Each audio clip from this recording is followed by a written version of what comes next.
Hi everyone, I'm Asha, an Akashic Records reader, blogger, and podcaster. In this series, we will demystify the Akashic Records by bringing to you bite-sized contents on frequently asked questions relating to the Akashic Records. We will also explore topics relating to spirituality, as well as practical application, learnings, and reflections in the Akashic Records. My Akashic Masters are very excited to join us in this journey. We send much love, light, and blessings to all. Welcome to episode 92 of Case Study 29 of an Akashic Light reading and healing session with David. At the start, we ask if there are any general messages for David. As I recited the prayer to access the Akashic records, I kept seeing this elephant god. I think he is Lord Ganesha, who is one of your guides. He said, "Abundance comes your way if you keep faith and with an open heart and mind to explore the unknown." On the first question, David asked, "My first question is more related to career or professional life. I'm at the crossroads. I have been living in this country for many years, and I've always wanted to start something more entrepreneurial, online business over here. I also have this option to choose a career or job in another region where I lived earlier. At this point in time, I'm not able to choose whether to first continue in the same job in this country, or second, take a year off to do some kind of business, or third, go back to the other region for a job. I'm toying around certain things, but there's no definite direction. And it would be really good to know if it's a business, then who should I partner with, or can I go solo? Who should I trust?" They say you need not worry. You are moving in the right direction, even though it seems slow. But it is slowly and steadily shifting you in the right direction, towards the right career pathways that you might want to pursue in future. So what I'm seeing is the word sideline. In the future, something sustainable for you might involve a main career. That means holding on to your main career, whatever you might be doing in the meantime, for the next 3 to 5 years, as you slowly dabble a side career. It is almost like moonlighting. It is something that you do secretively, but it is something that might surprise you as you develop on it, but it might take time to blossom. It is a project that takes time to be birthed. So in that meantime, you need to be patient. Have the trust with yourself that you can do it, and you can see through that sideline as much as you are able to commit in the main career. So that success that you have garnered in the main career, you have that personality traits and characteristics within you to similarly see success in whatever sideline that you want to pursue. So to the masters, that's not an issue. That you definitely have the grit, determination, focus, discipline, and devotion to see through whatever projects that you want. As for which country or region to be based in, your pathways might seem diverse and unsettled at the moment, but it also gives you the option for diversity and flexibility in the future. In the short term, you need not worry about this issue, at least in the next 3 to 5 years. What is aligned to your highest good is that you kind of stay rooted in this country, continue your main career, give birth to your sideline that you're trying to develop. Give yourself the room to make mistakes, forgive yourself for those mistakes, and then continue to explore. Because they see you as having that potential to see the success in that sideline that you're working on. At the same time, that option of moving to another region is always there for you, since you have already been there, undergone the living and lifestyle there. So that's not an issue. But they see it as a wild card for you that you might take a chance on in the longer term future. But this is not something that you need to worry for now. For now, you just stay focused on developing your current plans, and that will serve your highest good. Because that is like clearing out all those unnecessary worries that you might have. So just stay focused on giving birth to your current sideline. David asked as a follow-up, if he sows the seeds here in this country, will it succeed in this geography? Or is there a more favorable place with higher chances of success, such as his home country? Is there any kind of direction? Start on a mini scale within this country. If you are able to see a fair amount of success and take-up rate in this country, that's when you can consider expanding your services to, say, your home country or even other countries. But for now, stay focused on starting something small, tangible, and very much within your control. So in the sense, this country is somewhat like a closed market. It is a very small, tangible market that also yields gains when done correctly. So it can be profitable. There can be a profit margin that you can expect to garner if you're able to get some level of success. What they say is that this becomes your testing ground to experiment whether your project can take up or not. So they see this country as a test bed for you, for your ideas. Once you achieve a fair amount of success here, that's when you want to expand it. It is a better chance of success for you compared to trying to outreach everywhere and getting nowhere.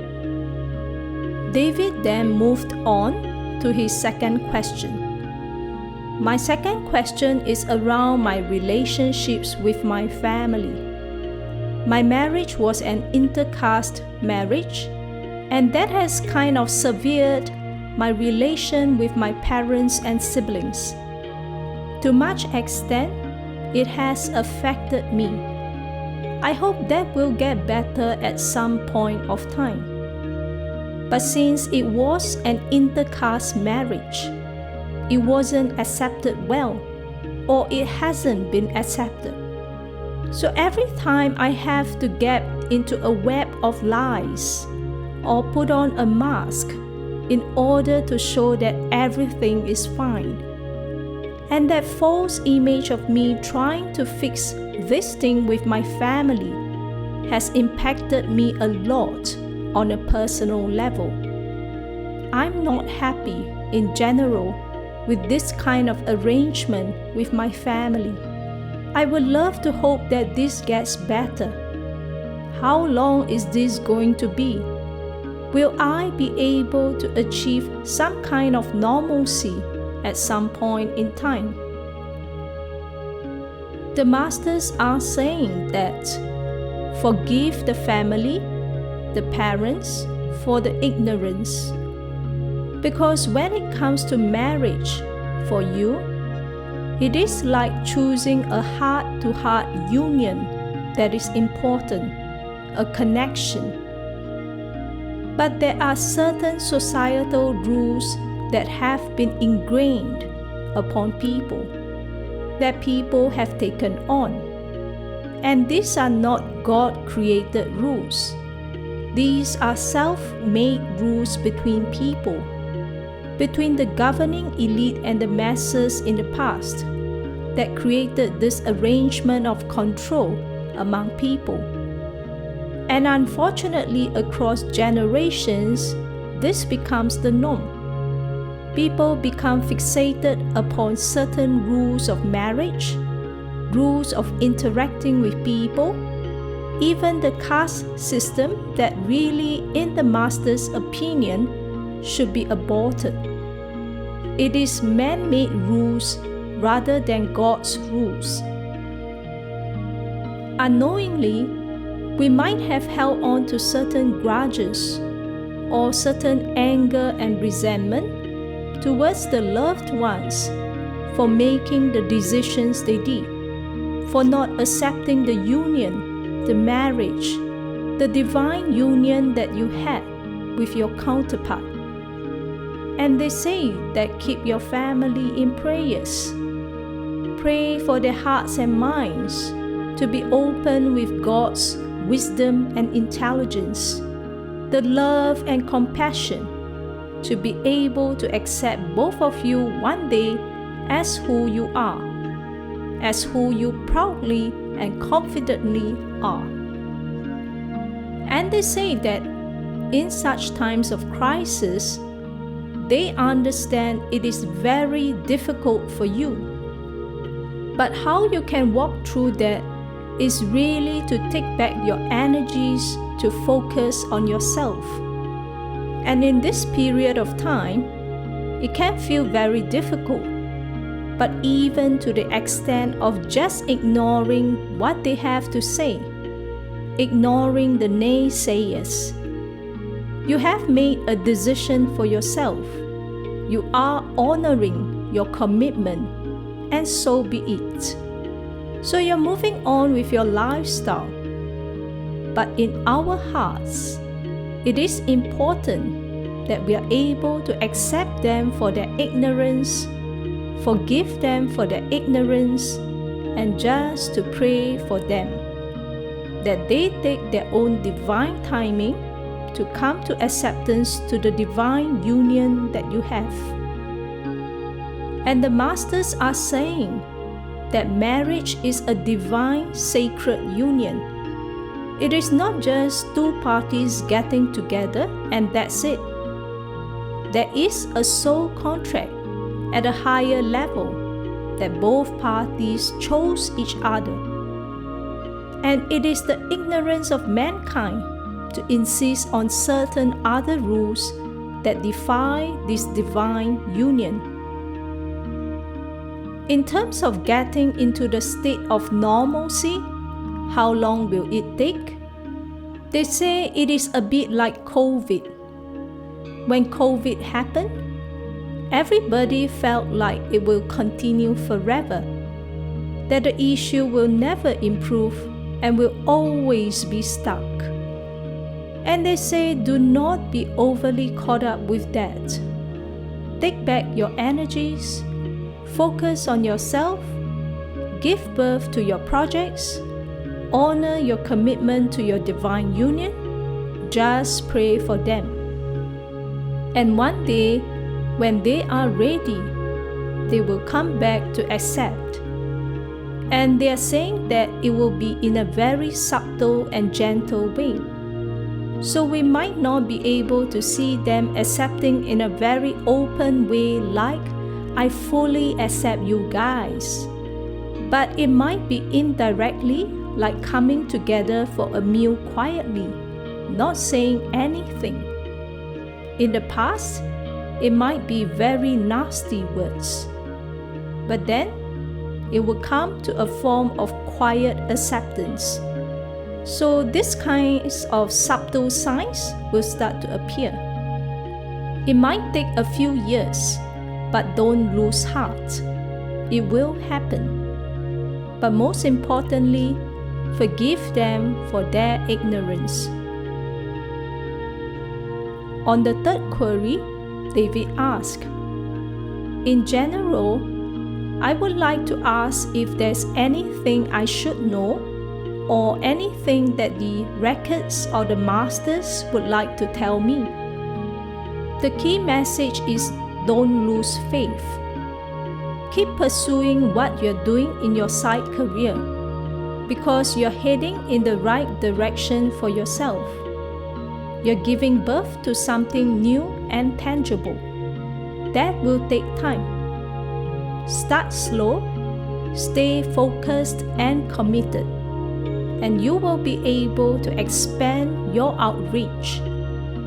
Once you reach a certain level of understanding in terms of grasping your business model and how it may take flight and be palatable to your potential customers, it becomes much easier to expand further. But start small first. In terms of your family, to keep praying for them. Don't lose faith and hope that they will change, that wisdom and intelligence will be seeded in them and will blossom in their own divine timing.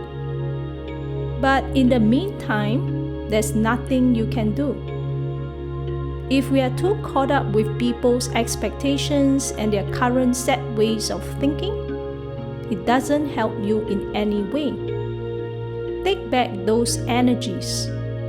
Focus on yourself.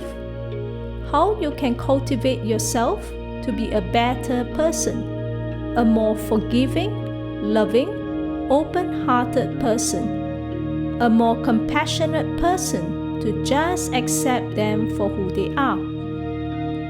The more you spend time caring for yourself, being more aware of your own thoughts and feelings, that will reach a point where you're able to be a neutral observer to them. That means they can still fall back into their own set ways, and they may criticize you or others, but it doesn't really affect you. And it's not even like about feigning ignorance or pretending that all is well, putting on a mask. They say there's absolutely no need to, because you will reach a certain level of peace within you to just accept. It is like Lord Ganesha. He's saying that it is like devotees coming to him with all kinds of questions and worries. Does he feel for them? He does. Does he want to bless them? Yes, he does. And he does that. But the seeds of abundance will ripen in their own divine timing. There's so much he can do. The divine intervention doesn't reach the extent of taking over or controlling other people's lives, because they have their own cycles, their own lessons to go through. So he's there like a neutral observer, watching them, feeling for them, praying with them, blessing them. And it is like our own level of cultivation. As we spend more time to care for our energy bodies, maybe even taking up meditation, doing breathing practices, doing yoga, all these things will help us cultivate into a more God-like presence over time. And what does God-like presence over time means? It just means coming to a state of being a neutral observer. Do we become numb with our emotions? No, we don't. He says that we still feel everything that other people are feeling. We might feel anger or sadness, but it is something that we don't grasp for a long time. We feel it, And then we see with the eyes of wisdom and neutrality, and we let it go.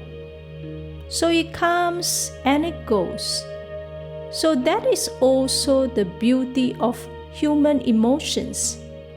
Because as humans, in our very tangible bodies, we get to experience a whole spectrum of emotions, which the divine beings, they don't necessarily have that full spectrum of emotions that we get to experience here. We experience the impermanence of life, the sadness, grief, that they may not be able to fully experience because of their permanent existence. And they say that there's so much you can do for yourself right now, to slowly try to cultivate being a neutral observer. That will really help you. Baby steps. Maybe say learning to take up meditation. For meditation, there are so many forms.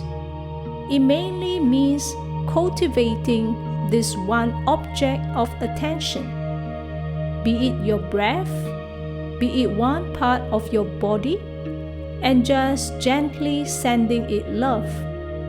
So they're saying that for you, one meditation practice that will be helpful is just to sit in with yourself, turn on a timer, and just take some time to breathe and feel into various parts of your body where it is holding stress.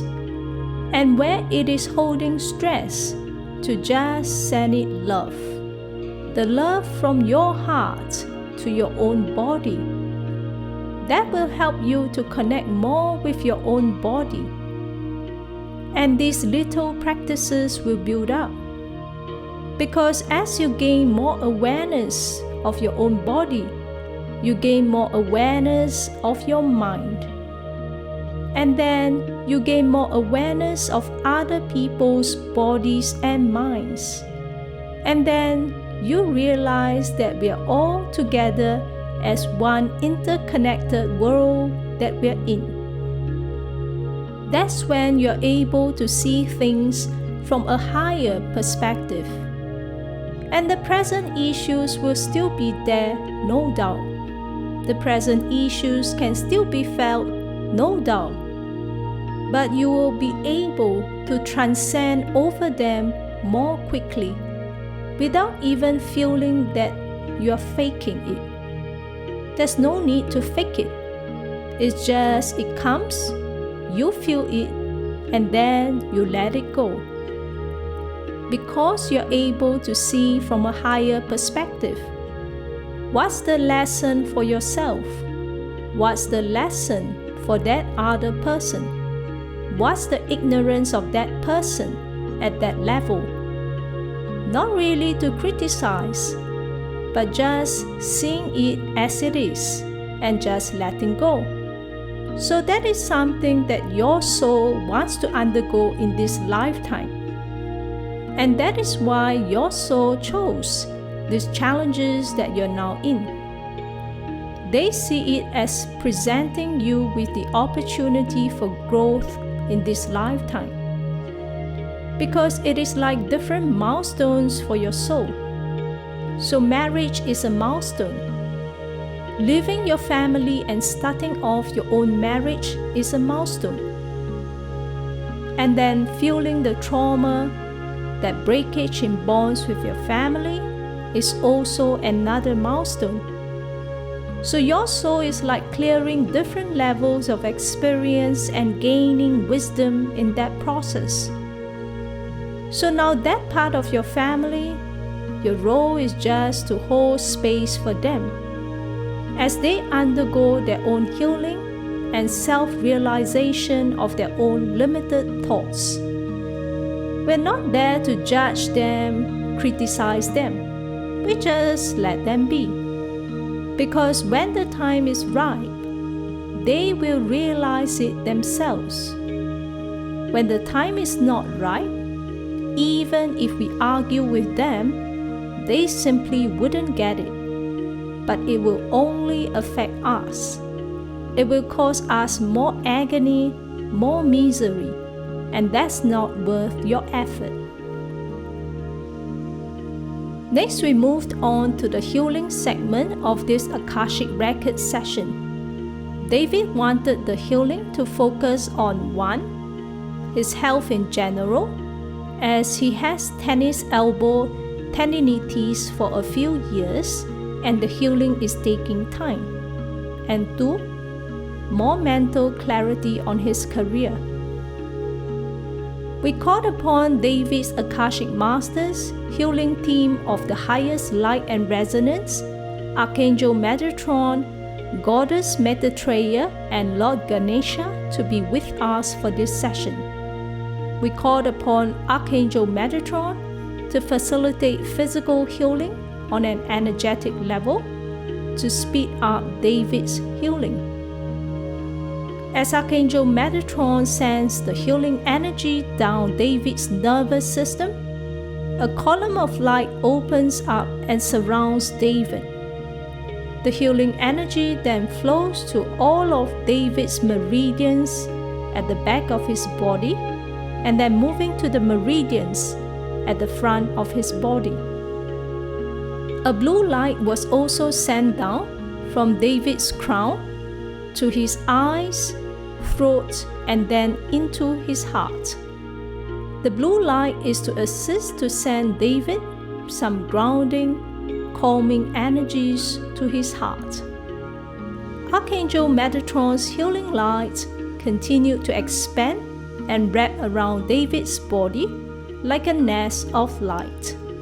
A gentle clearing was sent to the back of his head to release all unnecessary worries, fears, and self-doubt. The Lords of Karma assisted to cut away those unnecessary weeds and thorns at the back, sides, and top of David's head. These are other people's expectations, beliefs, and thought forms that David has taken on that made him feel trapped and suffocated. The Lords of Karma also removed all those unnecessary cords to free up more space in David's energy bodies.